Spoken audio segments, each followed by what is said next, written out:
ostanek dvorca, ki je bil postavljen v 18. stoletju 1800.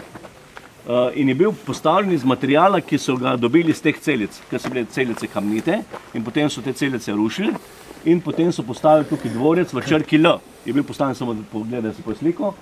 Tu je bila kartuzija in s kartuzijo so nadaljevali tu ob strani, pa za ravnino, z onim poslopjem. Tako je bilo v bistvu to zaključena celota in tu je bil v bistvu en lastnik italijanska gospodarska družba.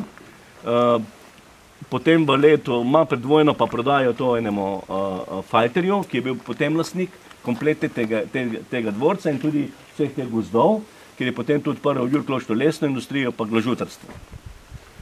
In v bistvu, ko se začne gonja proti Judom, on je bil Jud, leta 1938 odide v Kanado in to proda enemu Hrvatu Šariću.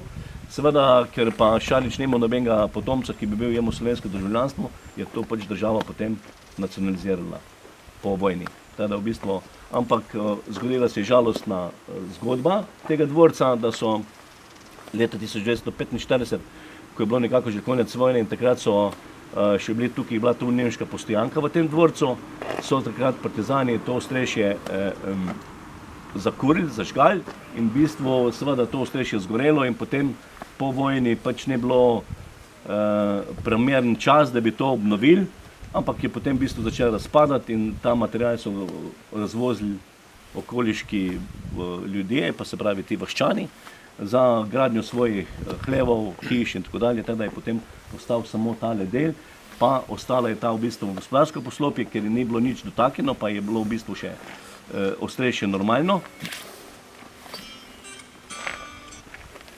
Ostrešje je ostalo, tako da smo potem v tem prostoru zdaj naredili leta 2013.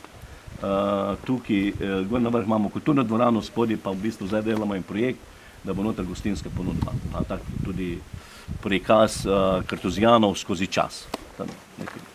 Za turizem.